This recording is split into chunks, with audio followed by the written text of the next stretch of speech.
सभी, मैं प्रीति यादव एक बार फिर से आप सभी का बहुत बहुत स्वागत करती हूँ अपने चैनल डीप स्टडी बाय प्रीति यादव में।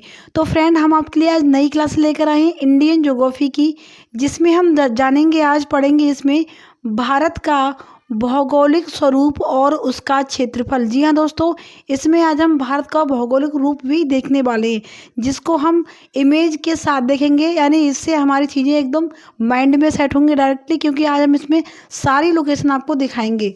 तो चलिए स्टार्ट करते हैं क्लास को। क्षेत्रफल की दृष्टि से भारत विश्व में भारत का स्थान कौन सा है? वो है 7वां। ठीक है, क्षेत्रफल की दृष्टि से भारत का स्थान कौन सा है? 7वां। यानी कि विश्व में हमारा स्थान 7वें नंबर पर सबसे बड़ा देश है। इसको हम ट्रिक के साथ याद करते हैं कि अगर कोई बोले कि ट्रिक के साथ आप बताइए कि पहले नंबर पर कौन सा आता है, सेकंड नंबर पर कौन आता है, थर्ड नंबर पर कौन आता है, इसी तरीके से हमारा इंडिया कौन से स्थान पर आता है। तो इसकी एक ट्रिक है, वो ट्रिक है रक्काबाई। ठीक है, क्या है? रक्काबाई। जी हाँ दोस्तों, इस ट्रिक से आपको सारे के सारे देश आपको एक ही बार में याद हो जाएंगे। जैसे कि आप यहाँ पे देखिए, ये है आर से हो बन गया रूस। ठीक है, फिर सी से बन गया कनाडा, फिर सी से बन गया चीन, अगला है ए से बन गया अमेरिका, फिर बना बी से बना ब्राज़ील, फिर हुआ ए से बना ऑस्ट्रेलिया, एंड हमारा 7वें नंबर पर आता है आई से इंडिया, यानी कि भारत। ठीक है, तो ये रहे हमारे 7 देश जो कि विश्व में क्षेत्रफल की दृष्टि से सबसे बड़े देश माने जाते हैं। तो इसको हमने ट्रिक के जरिए याद किया, रक्काबाई, RCCABAI। रूस, कनाडा, चीन, अमेरिका, ब्राज़ील, ऑस्ट्रेलिया और फिर इंडिया। तो देखिए दोस्तों, किस तरीके से हमने एक ही बार में सारे देशों को याद किया है। तो ट्रिक से क्या होता है कि एकदम चीज़ें होती हैं वो माइंड में डायरेक्टली सेट हो जाती हैं। तो ये ट्रिक, मैं कोई नई ट्रिक नहीं लेकर आई हूँ, इस ट्रिक का आजकल बहुत ही चलन है और ट्रिक से हमें चीज़ें भी बहुत जल्दी याद होती है। इसमें ऐसा कोई भी गलत नहीं है कि हम ट्रिक से हमें नहीं याद करनी चाहिए, भूलते हैं। ट्रिक से हमारी सारी चीज़ें हमारे माइंड में सेट हो जाती हैं, जिसे हम भूलते भी नहीं हैं और सारी चीज़ें हमें बहुत ही अच्छे से याद होती हैं। तो ये क्वेश्चन आपका रेडी हो गया। चलिए अब देखते हैं अपना आगे। फिर हम इसमें देखेंगे भारत का क्षेत्रफल। हमारे भारत का क्षेत्रफल जो है वो कितना है विश्व के तरीके से अगर देखा जाए विश्व में, तो हमारे हिस्से में कितना % हमारे इंडिया का क्षेत्रफल है। ठीक है, तो जैसे कि है भारत का क्षेत्रफल, तो भारत का क्षेत्रफल विश्व के क्षेत्रफल का कुल 2.42% है। ठीक है, विश्व में जो हमारा इंडिया है इतना बड़ा, तो सोचिए वो सिर्फ और सिर्फ पूरे विश्व का 2.42% ही है, जो कि टोटल 32,87,263 वर्ग किलोमीटर है। ठीक है, कितना है? 32,87,263 वर्ग किलोमीटर। ये सिर्फ 2.42% ही है। ठीक है, विश्व में सिर्फ हमारे हिस्से में इतनी ही ज़मीन पर हमारे देश का कब्जा है। फिर है उत्तर से दक्षिण में 3,214 किमी है। उत्तर से अगर दक्षिण देखा जाए तो कितना है? 3,214 किमी तक है। एवं पूर्व से पश्चिम में विस्तार 2,933 किलोमीटर है। तो इसको हम अभी अगले पेज में देखेंगे विद इमेज के साथ कि उत्तर से दक्षिण तक कितना है और पूर्व से पश्चिम तक कितना इसका एरिया है। तो देखिए, आपको ये हमारे विश्व का मैप हुआ। ठीक है, ये हमारे विश्व का मैप है, ये पूरे विश्व का। ठीक है, और आपको इसमें ये येलो कलर से यानी पीले कलर से ये दिख रहा होगा हमारा प्रिय देश भारत। यहाँ पर ये भारत की इमेज आपको दिख रही होगी। तो इतना हिस्सा ही हमारा भारत है। तो चलिए दोस्तों, अब देखते हैं आगे की चीज़ों को।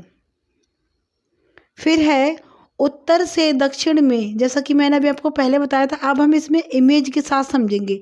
ये जो है था अभी कि उत्तर से दक्षिण में, कहाँ से? उत्तर से दक्षिण में। तो देखिए, ये रहा हमारा उत्तर। ठीक है, और ये जो यहाँ पे इस तरीके से देख लेते हैं एक बार फिर से, ये रहा हमारा उत्तर और ये रहा हमारा दक्षिण। ठीक है, तो अभी आपको यहाँ पर ये दिख रही होगी, ये देखिए 3214 किलोमीटर की लंबाई हो गई, कहाँ से, उत्तर से दक्षिण तक की। अब देख लेते हैं पूर्व से पश्चिम, यानी कि पूर्व से, ये यहाँ से पूर्व से पश्चिम यहाँ पर, तो यहाँ की जो इसकी टोटल लेंथ है वो कितनी है, वो है 2933 किलोमीटर। ये आपने इमेज के साथ इसमें देखा। ठीक है, अरुणाचल से लेकर गुजरात तक, अरुणाचल से गुजरात तक जो इसकी टोटल अगर सीमा की लेंथ नापी जाए तो वो है 2933। और जम्मू कश्मीर के लद्दाख जो कि पीओके वहाँ से लेकर, ठीक है, नीचे कन्याकुमारी तक की जो दूरी है वो कितनी है, 3214 किलोमीटर। ठीक है, तो ये रही हमारी एरिया वाइज, ठीक है, कि इसमें कितनी किलोमीटर की दूरी पड़ती है। आगे देख लेते हैं, जनसंख्या की दृष्टि से भारत दूसरा सबसे बड़ा देश है। जी हाँ दोस्तों, जनसंख्या के तौर पर अगर देखा जाए तो विश्व में हमारे भारत का स्थान दूसरे नंबर पर है। पहले नंबर पर कौन सा है, वो है चीन, और थर्ड नंबर पर आता है अमेरिका, और सेकंड नंबर पर हमारा भारत। फर्स्ट नंबर पर चीन हो गया, सेकंड नंबर पर इंडिया हो गया, और थर्ड नंबर पर हो गया अमेरिका।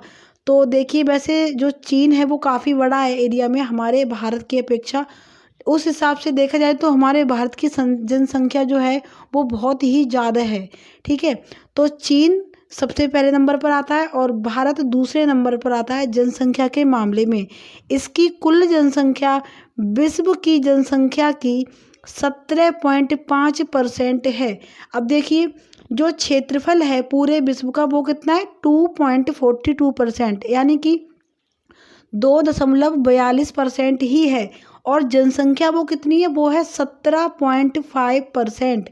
17.5%, देखिए कितनी ज़्यादा जनसंख्या हमारे देश की हो गई है। ये आंकड़े 2011 की जनगणना के अनुसार हैं, यानी अब या तो बड़ी होगी या घटी होगी, घटने का तो सवाल ही पैदा नहीं होता। 100% जनसंख्या में वृद्धि ही हुई होगी। चलिए अब देख लेते हैं अपने आगे की चीज़ों को। फिर है इसमें भारत की स्थलीय सीमा, इसमें देखते हैं कि भारत की स्थलीय सीमा कितनी होती है। भारत सीमा जो है वो दो तरीके से लगती है हमारे देश के साथ। एक होती है जलीय सीमा और दूसरी होती है स्थलीय सीमा। जलीय सीमा कौन सी हुई, वो ये वाली हुई, ये वाली, ये यहाँ से ये सारा का सारा पानी का हिस्सा है, तो ये हो गई जलीय सीमा। और ये जो आपको ऊपर की ये जो सीमा दिख रही है, ये वाली, ये इस तरीके से ये वाली सीमा हो गई स्थलीय सीमा। ठीक है, तो जलीय सीमा और स्थलीय सीमा, और ये यहाँ से डिवाइड होता है जहाँ से जलीय सीमा और स्थलीय सीमा आती है। तो अभी हम इसमें देख लेते हैं सिर्फ और सिर्फ जलीय सीमा, सॉरी स्थलीय सीमा।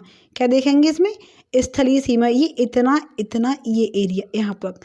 अब देखते हैं भारत की स्थलीय सीमा जो टोटल सीमा है वो कितनी है, 15,200 किलोमीटर है।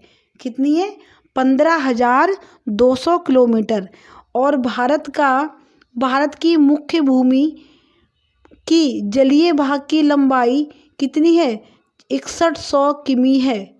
ठीक है, मेन जो भूमि है उसमें जलीय भाग की लंबाई कितनी है, वो है 6100 किमी, ये यहाँ से ये वाली। ठीक है, फिर है भारत की जलीय सीमा, सॉरी ये नहीं, यहाँ से नहीं, ये है भारत की जलीय सीमा जो है वो यहाँ से आती है इस तरीके से, ये रही जलीय सीमा। वो कितनी है, वो है 7,516.6, यानी कि 7,516.600 मीटर। ठीक है, इतनी किलोमीटर पड़ती है। तो इसकी जो और बाकी जो इससे अटैच हैं उसमें क्या क्या आते हैं, मुख्य भूमि प्लस अंडमान निकोबार प्लस लक्षद्वीप। ठीक है, ये सारी की सारी चीज़ें मिलाकर। और अगर मुख्य भूमि देखा जाए सिर्फ मेन भूमि, ठीक है, सिर्फ मेन भूमि, यानी ये जो यहाँ पर आपको सीमा दिख रही है, ये वाली जो हमने अभी आपको बताई थी, ये वाली, वो कौन सी है, वो ये वाली, मतलब जैसा कि अभी हम आपको ये यहाँ से दिखाते हैं, एक मिनट, ये वाली सीमा, सॉरी ये जलीय सीमा, ये मुख्य भूमि की हो गई, प्लस ये अंडमान, यहाँ पर ये सारी ये जो समूह हमारे द्वीप समूह पड़ते हैं, इन सारी सीमाओं को मिलाने के बाद जो हमारी जलीय सीमा बनती है वो है 7,516.6 किमी मीटर। ठीक है, इन सारी सीमाओं को मिलाने के बाद इतनी। और अगर मेन भूमि देखी जाए, मेन भूमि कौन सी होगी, कितनी होगी, ये वाली होगी मेन भूमि, सिर्फ 1 मिनट, ये सिर्फ ये इतनी। अगर इतनी देखी जाए तो कितनी होती है, 6100 किमी होती है। और अगर ये निकोबार यानी कि इसमें सारे द्वीप समूह को मिला लिया जाए, ठीक है, तो ये हो जाती है 7516.6 किमी। ठीक, चलिए अब देख लेते हैं अगला टॉपिक। फिर है इसमें भारत की सबसे बड़ा जलीय सीमा वाला राज्य। ठीक है, हमारे इस इंडिया का ऐसा कौन सा स्टेट है जिसकी सबसे अधिक जलीय सीमा लगती है, जल के साथ सीमा लगती है। तो ये देखिए, आपको ये जो मैप में दिख रहा होगा, ये इस तरीके से यहाँ का ये सीन, ये इतना, ठीक है, ये यहाँ पर जो पानी पानी का हिस्सा दिख रहा है, मैं आपको पहले ही बोल चुकी हूँ, वो हो गया हमारा जलीय सीमा वाला राज्य।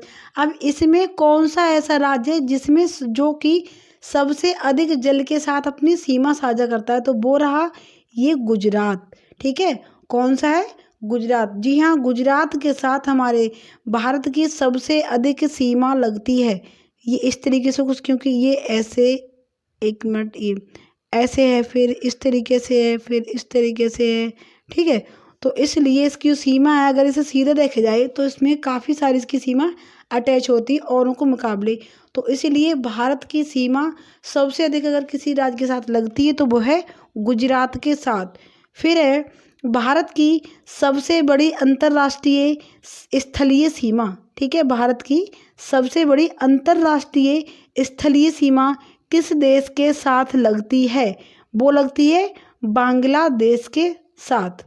ठीक है, बांग्लादेश के साथ। कहाँ पर, ये देखिए आपको, ये यहाँ से ये रहा हमारा बांग्लादेश, यहाँ पर ये बांग्लादेश है, और इसके साथ सबसे अधिक अंतर्राष्ट्रीय सीमा लगती है। चलिए, क्योंकि यहाँ से देखिए पश्चिम बंगाल हो गया, ठीक है, यहाँ से फिर ये यहाँ पे थोड़ा सा, और ये असम है, मेघालय है, ठीक है, ये नीचे त्रिपुरा आ गया। इस तरह से ये सारे के सारे स्टेट जो हैं वो इसे टच करेंगे, तो ये सारी जो सीमा अंतर्राष्ट्रीय सीमा हो गई, तो वो अगर किसी देश के साथ लगती है सबसे अधिक, तो वो लगती है बांग्लादेश के साथ। हालांकि पाकिस्तान के साथ भी अटैच होती है, चीन के साथ, नेपाल, भूटान, म्यांमार, ठीक है, लेकिन सबसे अधिक अगर सीमा टच होती है तो वो होती है बांग्लादेश के साथ। चलिए अब देख लेते हैं अपना अगला टॉपिक।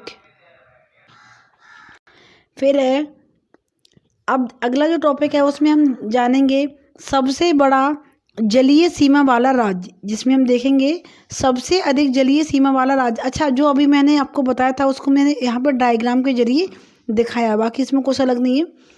ये देखिए, आपको अब यहाँ पे दिख रहा होगा, ये यहाँ पर ये, ठीक है, ये हमारा गुजरात जिसके साथ सबसे अधिक जलीय सीमा लगती है। और ये यहाँ पर रहा वो सॉरी ये यहाँ पर रहा बांग्लादेश, जिसके साथ भारत की सबसे अधिक अंतर्राष्ट्रीय सीमा साझा करने वाला देश है हमारे साथ। चलिए बाकी अब अगला टॉपिक देख लेते हैं।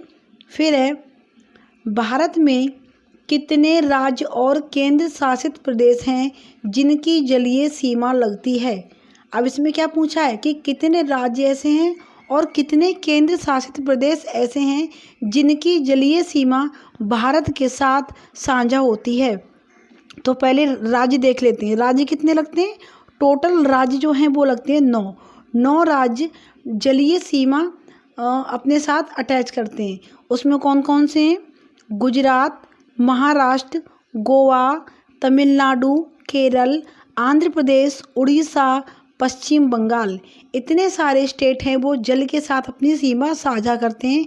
और केंद्र शासित प्रदेश अगर देखा जाए तो वो हैं 4। कितने हैं, 4। कौन से, अंडमान निकोबार, लक्षद्वीप, पुदुचेरी और दमन द्वीप। ठीक है, ये 4 जो हैं वो ये 4 केंद्र शासित प्रदेश हमारे जल के साथ भी अपनी सीमा साझा करते हैं।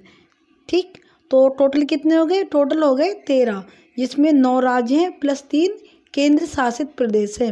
जैसा कि आपको अब आपको इतना तो इसमें दिख ही रहा होगा, ये सारी जल की सीमा है, ठीक है। तो यहीं पर सारे पड़ते हैं अंडमान निकोबार द्वीप समूह, ठीक है। ये पड़ गया यहाँ पर लक्षद्वीप, ये पड़ गया दमन द्वीप, ठीक है। तो इस तरीके से यहाँ पर ये सारे पड़ते हैं, केंद्र शासित प्रदेश हैं। इन्हें अपने सॉरी जिनके साथ अब चलिए अगला टॉपिक देखते हैं, जिसमें देखेंगे अक्षांश और देशांतर रेखाएं। अक्षांश रेखाएं क्या कहलाती हैं और देशांतर रेखाएं कौन सी रेखाएं कहलाती हैं। चलिए ये जैसा कि आपको दिख रहा है यहाँ पर, ये क्या हो गया, ये है मैप किसका, ग्लोब का, ठीक है। पृथ्वी का ही मैप हो गई ये, जैसा कि आपको दिख रहा होगा। मैंने अलग अलग इसलिए लिया हुआ ताकि आपको अच्छे से समझ में आए अक्षांश और देशांतर रेखाएं कौन कौन सी कहलाती हैं। ये देखिए, ये जो सीधी पड़ती हैं इस तरीके से, ये ऐसी, ठीक है। ये जो रेखाएं वो कैसी हो गई, वो हो गई देशांतर रेखाएं, ठीक है। उत्तरी ध्रुव कहाँ पर है, ये यहाँ पर आएगा, आपको दिख रहा होगा ये उत्तरी ध्रुव। और ये हो गया दक्षिण ध्रुव। एक बार ऐसे साफ कर देते हैं इस तरीके से, अब इसे अच्छे से दिख देगा। ये हो गया आपको उत्तरी ध्रुव और नीचे हो गया यहाँ पर दक्षिणी ध्रुव, ठीक है। तो ये जो इन रेखाओं को आपस में मिलाने वाली, ठीक है, तो उत्तरी ध्रुव और दक्षिणी ध्रुव इनको आपस में मिलाने वाली काल्पनिक रेखाएं, ऐसा नहीं कि रेखाएं होती हैं, ये हमारी काल्पनिक रेखाएं, ऐसा हमने माना है। तो ये काल्पनिक जो रेखाएं होती हैं वो देशांतर रेखाएं कहलाती हैं, ठीक है। और जैसा कि आपको अभी यहाँ पर दिख रहा होगा, ये भूमध्य रेखा के समांतर, भूमध्य रेखा कौन सी है, ये देखिए यहाँ पर, ये ठीक, ये तो भूमध्य रेखा के समांतर खींची गई, यानी अभी यहाँ से एक ऐसा कर सकते हैं, ये यहाँ से, ये यहाँ से, नीचे भी ठीक इसी तरीके से यहाँ से, इसी के समांतर रखना आपको, ठीक है, समांतर रखना है। तो उसके समांतर खींची गई रेखाएं, काल्पनिक रेखाएं अक्षांश रेखाएं कहलाती हैं। ये देखिए, ये सारी की सारी कैसी हो गई, ये अक्षांश रेखाएं, ये ठीक है। और ये जो आपको बीच में दिख रही ये वाली हो गई भूमध्य रेखा, और ये हो गई ये सारी की सारी रेखाएं कैसी हो गई, ये हो गई अक्षांश। और अगर सीधी रेखाएं हैं तो वो कैसी हो गई, वो हो गई देशांतर रेखाएं। भारत जो है वो कहाँ पर है हमारा, अब इस मैप में हमारा इंडिया कहाँ पर है, एक बार यहाँ से देखेंगे दोबारा से, ये देखिए नीचे क्या दिया हुआ है, भारत उत्तरी गोलार्ध पूर्वी देशांतर में स्थित है। अब उत्तरी गोलार्ध कौन सा हुआ, जैसे कि मैंने बताया आपके लिए कि ये जो है ये हो गई हमारी भूमध्य रेखा, ठीक है, ये हमारा बीच का हिस्सा हो गया। अब इससे ऊपर का जो हिस्सा है वो हो गया उत्तरी ध्रुव, नीचे को हो गया दक्षिण ध्रुव। अब हमने बताया कि इसमें जैसा कि दिया है कि उत्तरी गोलार्ध यानी ऊपर के हिस्से में होगा यहाँ पर, उसमें भी पूर्वी देशांतर में, पूर्वी यानी कि ये इतना हिस्सा है इसका, यहाँ से इतना मान लीजिए, ये इतना। अब इस साइड का जो हिस्सा हो गया ये वाला, ये इस साइड के लिए ये हो गया हमारा पूर्वी ध्रुव, और ये वाला हिस्सा हो गया हमारा दक्षिणी ध्रुव, ठीक है। तो इसमें ही हमारा भारत है, कहाँ पर है, ये देखिए, ये आपको दिख रहा है यहाँ पर, ये इस तरीके से ये रहा इंडिया का मैप। तो यहाँ पर हमारा भारत है, कहाँ पर है, उत्तरी गोलार्ध में पूर्वी देशांतर में स्थित है हमारा भारत। चलिए इतना आपको समझ में आ गया। चलिए अब अगला टॉपिक देख लेते हैं। अगला टॉपिक क्या है, अब है भारत का मुख्य भाग, ठीक है। भारत का मुख्य भाग जो मेन हिस्सा है वो कितने, एक मिनट, ठीक है। भारत का मुख्य भाग 8 डिग्री 4 मिनट, कितना, 8 डिग्री 4 मिनट उत्तरी अक्षांश से लेकर 37 डिग्री 6 मिनट उत्तरी अक्षांश तक, और 68 डिग्री 7 मिनट पूर्वी देशांतर से लेकर 97 डिग्री 25 मिनट पूर्वी देशांतर के बीच स्थित है, ठीक है। कितने से कितने स्थित है, अब देखिए यहाँ पर जैसा कि आपको दिख रहा होगा 8 डिग्री 4 मिनट उत्तरी, ठीक है, कहाँ से, नीचे, ये देखिए, से लेकर 37 डिग्री 6 मिनट उत्तरी, एक मिनट, ठीक। जैसा कि आपको ये डायग्राम में दिख रहा होगा 8 डिग्री 4 मिनट से लेकर है और कहाँ तक है 82 डिग्री 30 मिनट तक। अब आप कहेंगे कि इसे भी आपने नीचे भी आपने उत्तरी बोला और ऊपर भी आपने उत्तरी बोला, हालांकि नीचे का सा दक्षिणी हुआ नहीं हुआ। क्योंकि क्यों नहीं हुआ? क्योंकि अगर अभी हम बात कर रहे हैं अक्षांश की, ठीक है, अक्षांश और देशांतर की, इसमें हम ऐसे नहीं बोल रहे कि ये हमारी ये दिशा हो गई पूर्व दिशा पश्चिम दिशा। अभी हमने आपको क्या बताया, जैसा कि ये ग्लोब है, यहाँ पर इसका थोड़ा कलर चेंज कर देते ये इस तरीके से। अभी हमने बताया कि ये ग्लोब है यहाँ पर, ठीक है। अब उसके ये हो गई हमारी भूमध्य रेखा ये वाली, और ये जो रेखाएं हैं ये वाली इस तरीके से वो कैसी हो गई, वो हो गई अक्षांश रेखाएं। और अगर इसमें इसका एक बार कलर चेंज कर लेते हैं इस तरीके से, उसमें अगर ये सीधी रेखाएं पड़ रही हैं ये, तो ये हो गई देशांतर रेखाएं। अब हमारा भारत कहाँ पर है, इसमें हमारा भारत जैसे कि मान लीजिए यहाँ पर आ गया, ये इतना हिस्सा इसमें भारत का आ गया, तो वो कहाँ पर है तो यहाँ पर उत्तरी अक्षांश, यहाँ पर क्या है, ये उत्तरी गोलार्ध। एक मिनट, ये जो यहाँ पर है वो क्या है, वो है उत्तरी गोलार्ध यहाँ पर, ठीक है। तो इसलिए इसमें बोला, अब यहाँ से जो इतना हिस्सा है इतना, इसमें आप मान लीजिए, एक मिनट हम आपको पीछे समझा देते हैं इसी डायग्राम के हिसाब से, इसे समझने में हम क्या आसानी होगी थोड़ी। देखिए हमने पूर्वी बार बार इसलिए बोला क्योंकि यहाँ पर आपको दिख रहा होगा ये इतना जो हिस्सा है हमारा, इसका कलर इस तरीके से रख दो, ये जो इतना हिस्सा है वो हो गया पूर्वी उत्तरी पूर्वी, ठीक है, उत्तरी पूर्वी गोलार्ध इतना हिस्सा। अब इसी के अंदर हमारा भारत आ गया ये, ठीक है। अब इसमें चाहे हम अगर दिशा की बात करें तो वो अलग बात है, लेकिन जब हम इसमें देशांतर की बात करेंगे तो चाहे वो हम ऊपर से बात करें यहाँ से, चाहे यहाँ से बात करें, चाहे यहाँ से करें, या फिर चाहे हम यहाँ से करें, सारी दिशाएं जो होंगी वो पूर्वी या फिर उत्तरी ही रहेंगी, ठीक है। अगर हम इस साइड से बात करें तो वो उत्तरी कहलाएंगी, ठीक है। इस साइड से, क्योंकि ये कौन सा हिस्सा है हमारा, पूर्वी हिस्सा हो गया ये वाला, ये कौन सा हो गया, पूर्वी हो गया। और अगर इस तरीके से देखें तो ये कौन सा हो गया, उत्तरी हो गया। तो सिर्फ इतना ही हिस्सा में याद रखना है, इसमें ऐसा नहीं कि इसमें पूर्वी पश्चिमी उत्तरी दक्षिणी सब आएगा, वो दिशा के अकॉर्डिंग आएगा। लेकिन इसमें अगर हम अक्षांश या फिर देशांतर की बात करेंगे तो इसमें हम सिर्फ और सिर्फ पूर्वी या फिर उत्तरी ही कहेंगे। तो इस तरीके से हमने यहाँ पर अभी आपको समझाया था। यहाँ पर कहाँ पर थे हम अभी, इसमें चले थे, ये टॉपिक था हमारा ये वाला। चलिए, तो 8 मिनट जैसा कि इसमें दिखा कि भारत का मुख्य भाग, ठीक है, उत्तर में ही। अभी ये मैप कहाँ पर उत्तर में रखा हुआ है, लेकिन कहाँ से स्टार्ट होता है, 8 डिग्री 4 मिनट से, ठीक, 8 डिग्री 4 मिनट से लेकर उत्तरी अक्षांश से 37 डिग्री कितना है, 37 डिग्री ये 6 मिनट तक है। और अगर हम इसकी पूर्वी दिशा से बात करें तो पूर्वी में कितना है, 68 डिग्री 7 मिनट से लेकर 97 डिग्री 25 मिनट तक ये इसके बीच स्थित है हमारा भारत। तो आपको अब इसमें ये समझ में आया कि हमने इसमें सिर्फ और सिर्फ इधर से भी पूर्वी और इधर से भी पूर्वी, यहाँ से भी उत्तरी और यहाँ से भी उत्तरी, इसको क्यों बोला है, क्योंकि ये गोलार्ध की बात की जा रही, इसलिए हमने से सिर्फ उत्तरी और पूर्वी हिस्सों में ही बात की इसके बारे में। चलिए अब देख लेते हैं इसका अगला टॉपिक, फिर है भारत में, ठीक है, भारत में इलाहाबाद के नैनी के समीप से गुजरने वाली 82 डिग्री 30 मिनट पूर्वी देशांतर के स्थानीय समय की भारतीय मानक समय माना जाता है। एक जो रेखा गुजरती है 82 डिग्री 30 मिनट, ठीक है, जो कि पूर्वी देशांतर के से गुजरती है, हमारे इलाहाबाद से होकर गुजरती है, इलाहाबाद के नैनी के पास से होकर गुजरती है, जो कि 82 डिग्री 30 मिनट देशांतर के स्तर पर गुजरती है। तो उसी के अकॉर्डिंग हम अपने भारतीय मानक समय को मानते हैं। ये देखिए आपको यहाँ से दिख रहा होगा, ये 82 डिग्री 30 मिनट, ठीक है, और ये रेखा यहाँ से आ रही है इस तरीके से, ये आ रही है यहाँ से। तो इसी रेखा के अकॉर्डिंग हमारे भारत में जो समय है उसको माना जाता है। चलिए फिर है भारत की मानक समय रेखा, भारत की मानक समय रेखा GMT, जिसका पूरा मतलब होता है ग्रीनविच मीन टाइम। क्या होता है, ग्रीनविच मीन टाइम, GMT से हम शॉर्ट में बोलते हैं।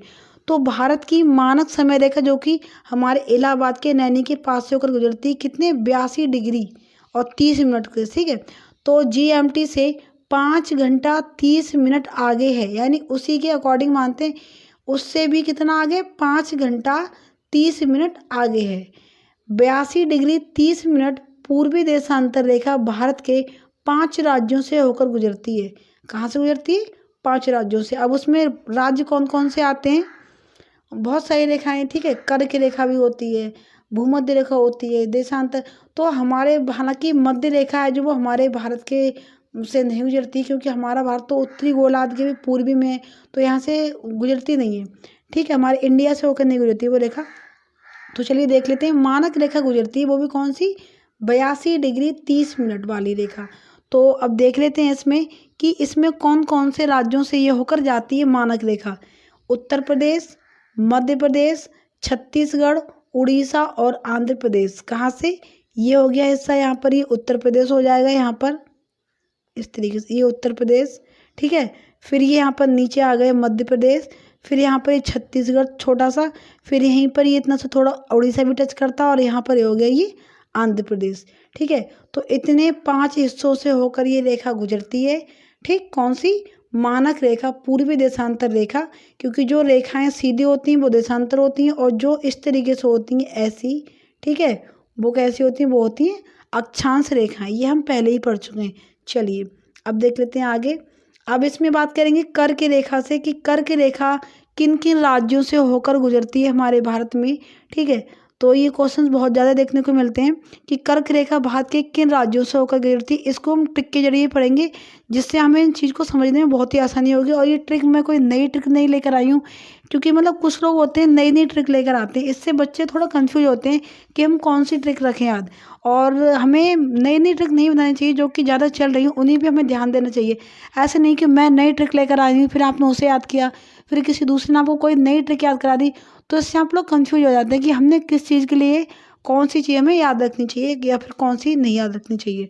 तो आज की ट्रिक जो है वो है मित्र पर गमछा झाद। ये हमारे, ये जो ट्रिक है इससे हम याद करेंगे कर्क रेखा, ठीक है, किन किन राज्यों से होकर गुजरती है, यानी इसकी ट्रिक है मित्र पर गमछा झार। जैसा कि अब आपको यहाँ पर ये सारे वर्ड मिलेंगे, ये देखिए, मी, त्र, प, र, गा, म, छा, झार, ठीक है। ये हो गई मित्र पर गमछा झार। अब इससे संबंधित राज्य देख लेते हैं। मी से मिजोरम, कौन सा हो गया? मिजोरम। अब देखिए, मी से कहीं भी कोई स्टेट आता है नहीं, माँ से आता है मध्य प्रदेश, लेकिन हमने क्या बोला है? हमने बोला है मी, तो मी से मिजोरम।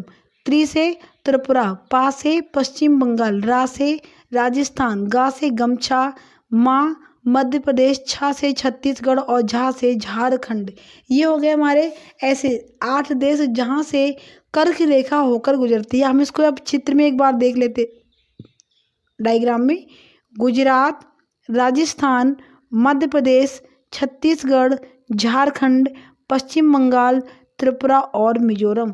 तो ये हो गए स्टेट जिनसे हमारे देश के राज्यों से कर्क रेखा गुजरती है, ठीक है। तो इसको हमने ट्रिक के जरिए याद रखा, बहुत ही हलवा इसकी ट्रिक है, मित्र पर गमछा झार। इसको आई होप आपको समझने में बहुत ही आसानी रहेगी, इतना मैंने आपको जितना समझाया है। तो ये सारी चीज़ें आपको अब तक की जो मैंने अभी इससे इस टॉपिक से पहले मतलब जो चीज़ें समझा चुकी हूँ इस क्लास में, वो आपके माइंड में अच्छे से सेट हुई होंगी। तो चलिए और आगे भी देख लेते हैं। अभी थोड़ा इसमें क्लास में बची हैं कुछ चीज़ें, इसमें क्लास में ज़्यादा चीज़ें ऐड नहीं करी, सिर्फ इम्पोर्टेंट टॉपिक को ही हमने इसमें ऐड करा है। अब देख लेते हैं भारत के दूरस्थ बिंदु है, यानी मेन बिंदु जो कि सबसे दूर हैं। अब देखिए, एक हो गया, पहले यहीं से देख लेते हैं, Indira Col, Indira Point, Sir Creek, Kibithu, Walong, ठीक है। ये हो गए हमारे भारत के दूरस्थ बिंदु। और ये देखिए यहाँ पर ये इसकी दिशा डायरेक्शन दिख रही है, ऊपर का होगा, जैसे कि यहीं से देख लेते हैं एक बारी से, ईस्ट, वेस्ट, नॉर्थ और ये साउथ। ये तो आपको बहुत ही अच्छे से याद होगा। तो सबसे जो ईस्ट में बिंदु पड़ता है वो कौन सा पड़ता है? किविथु बलांगू, जिसे बोलते हैं किविथु बलांगू, ये वाला। फिर जो वेस्ट में होता है वो होता है गुहार मोती, जिसे, ठीक है, कौन सा होता है, जिसके लिए हम सर क्रीक भी बोलते हैं, ठीक है, गुहार मोती जिसे सर क्रीक भी बोलते हैं। फिर है नॉर्थ में जो पड़ता है वो है इंदिरा कॉल, कौन सा है? इंदिरा कॉल। और जो साउथ में पड़ता है वो है यहाँ पर, एक मिनट, इंदिरा पॉइंट, कौन सा हो गया, इंदिरा पॉइंट, और जिसे हम केप कुमारी भी यहाँ पर कभी कभी लिखा हुआ आपको मिलता है। लेकिन अगर दक्षिणतम बिंदु देखा जाए तो वो कौन सा हो गया, इंदिरा कॉल ही होता है। ये देखिए यहाँ पर ही लिखा हुआ इंदिरा पॉइंट, ऊपर का हो गया इंदिरा कॉल, नीचे का हो गया इंदिरा पॉइंट, ठीक है। लेकिन कभी कभी नीचे अगर यहाँ से देखा जाए इस तरीके, इस साइड पे, तो वो होता है केप कुमारी, ठीक है। कौन सा होता है, केप कुमारी। चलिए अब देख लेते हैं फिर अगला टॉपिक, भारत के सीमावर्ती और पड़ोसी देश, ठीक है। भारत के सीमावर्ती यानी जो सीमा साझा करते हैं, प्लस पड़ोसी देश यानी जिसके साथ सीमा तो साझा नहीं होती बट फिर भी वो हमारे भारत के पड़ोसी देश कहलाते हैं। तो चलिए उनको भी हम देख लेते हैं। भारत के 7 सीमावर्ती देश हैं, कितने हैं, 7 हैं सीमावर्ती देश। भारत के 7 सीमावर्ती देश हैं, कौन कौन से हैं, पाकिस्तान, एक मिनट यहाँ से देख लीजिए इस तरीके से, पाकिस्तान, अफगानिस्तान, चीन, नेपाल, भूटान, बांग्लादेश और म्यांमार। अब आपको ये चीज़ें डायग्राम में देख लिए, मतलब ऐसा कुछ है ही नहीं जो आप याद नहीं कर सकते, बहुत ही आसानी से, आपको रटने की चीज़ नहीं है ज़रूरत इसमें। अगर आप एक बार अच्छे से मैप को देख लेंगे और इसे आप अच्छे से एक बार रीड करेंगे उसकी सारी चीज़ों को, तो सारी चीज़ें माइंड में ऐसे सेट होंगी जो कभी दिमाग से निकल ही नहीं सकती। देखिए, और हम इसमें मैप के साथ ही लिख रहे हैं जिससे कि आपको समझने में आसानी हो। ये हो गया पाकिस्तान का एरिया, ठीक है। ये ऊपर क्या हो गया, अफगानिस्तान, जो कि यहाँ से हल्का सा, ये देखिए यहाँ से टच हो रहा है इसकी सीमा, तो अफगानिस्तान भी हो गया। फिर है ये चीन हो गया, यहाँ से इस साइड से नेपाल हो गया, ये भूटान हो गया यहाँ पर, ये बांग्लादेश हो गया, और प्लस ये बचे यहाँ पर म्यांमार, ठीक है। तो ये जो सीमा है, ये जो देश है हमारे, वो पड़ोसी देश के साथ साथ सीमावर्ती देश भी हैं। अब हम पढ़ेंगे इससे अगले टॉपिक में, हमें भी पढ़ेंगे, क्या पढ़ेंगे उसमें देखेंगे, पड़ोसी देश जो कि सीमावर्ती भी हैं और प्लस जिनके साथ सीमा साझा अगर नहीं भी करता है तब भी वो हमारे पड़ोसी देश है। जैसा कि अब ये श्रीलंका देखिए, आप ये यहाँ से श्रीलंका है जिसके साथ कोई सीमा हमारी साझा होती है, नहीं होती है।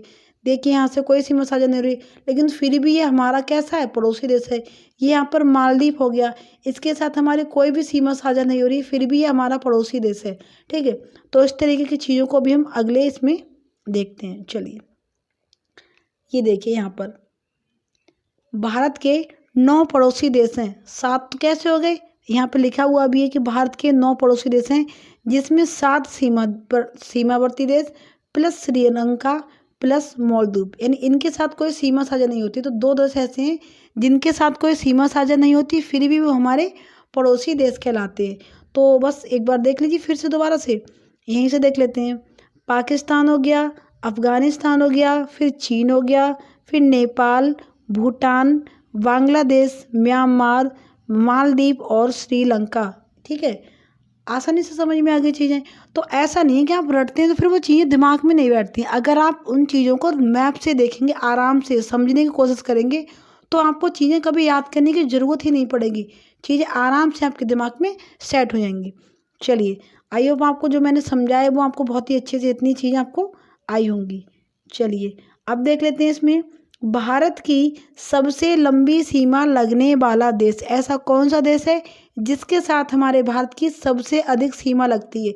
ये क्वेश्चन अभी हम आपको पहले बता चुके हैं, ये टॉपिक मतलब वो है बांग्लादेश, जिसके साथ टोटल 496 किलोमीटर की लंबाई, जिसके साथ 496 किलोमीटर की सीमा साझा होती है। बांग्लादेश कहाँ पर है, ये रहा, देखिए ये रहा बांग्लादेश यहाँ पर।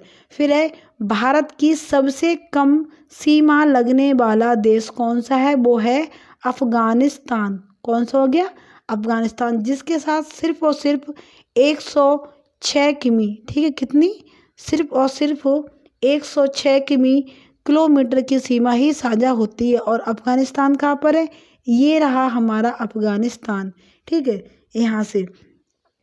तो इसके साथ सिर्फ और सिर्फ हमारी ये जम्मू कश्मीर है यहाँ से, ठीक है। ये रेड कलर यहाँ पर इसलिए दिया हुआ है क्योंकि अभी इसमें कुछ हिस्सा जो है उस पर पाकिस्तान का और कुछ हिस्से पर चीन का अधिकार है, ठीक है, इसलिए यहाँ पर रेड कर दिए। बाकी इंडिया का हिस्सा ये इतना इतना हमारा इंडिया रहा, और इंडिया के साथ ही देखिए ये पाकिस्तान है, और ये यहाँ से आ गया ये अफगानिस्तान, ये यहाँ पर ये जो आपको इतना एरिया दिख रहा है ये हो गया अफ़गानिस्तान को।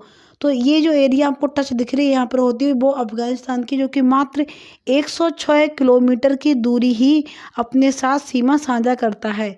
तो अगर क्वेश्चन आए कि भारत की सबसे लंबी सीमा साझा करने वाला देश, तो वो हो जाएगा बांग्लादेश, जिसकी टोटल जो लेंथ है सीमा साझा की वो है 4096 किलोमीटर। और अगर पूछे भारत के साथ सबसे कम सीमा साझा करने वाला देश, तो वो हो जाएगा अफ़गानिस्तान, जो कि सिर्फ और सिर्फ 106 किलोमीटर की दूरी ही हमारे साथ शेयर करता है।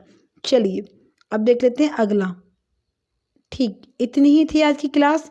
तो आप प्लीज़ बताइए कि आपको आज की क्लास हमारी कैसी लगी। उम्मीद करते हैं आपको बहुत ही अच्छे से समझ में आई होगी। मैंने मतलब पूरी कोशिश करी है कि आपको अच्छे से समझाऊं और आपके दिमाग में मतलब अच्छे से चीज़ों को सेट करूं। तो चलिए दोस्तों, मिलते हैं अपनी अगली क्लास में, तब तक के लिए। और अगर आप चाहते हैं कि इसी तरह की क्लास हम और भी लेकर आते रहें, तो हम मतलब ऐसी क्लास अभी लेकर आते रहें और पूरी कोशिश करेंगे कि आगे भी हम इस तरह की चीज़ों को आपको लाते रहें। और मेरे चैनल पर आपको ज्योग्राफी की और भी क्लासेस देखने को मिलेंगी, जिसमें मैंने भारत की नदियों को पढ़ाया हुआ है, जिसमें पूरा का पूरा गंगा नदी तंत्र, सिंधु नदी तंत्र, ब्रह्मपुत्र नदी तंत्र और प्रायद्वीपीय नदियाँ, ठीक है, जैसे कि बंगाल की खाड़ी में गिरने वाली और प्लस अरब सागर में गिरने वाली, इस तरह की नदियों को मैंने 4-5 क्लास में कवर कराया हो। तो प्लीज़ आप एक बार उन क्लासेस को भी देखिए और चैनल को सब्सक्राइब कर लीजिए।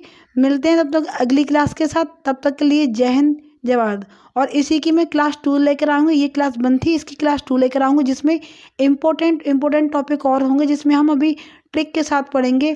भारत के जो पड़ोसी देश हैं उनके नाम पढ़ेंगे, प्लस वो पड़ोसी देश किन किन राज्यों के साथ भी सीमा साझा करते हैं, हम इसमें वो भी टॉपिक के साथ पढ़ेंगे। तो चलिए दोस्तों, प्लीज़ आप लोग अगली क्लास भी देखिएगा। मिलते हैं अगली क्लास में, तब तक के लिए जय हिंद जय भारत।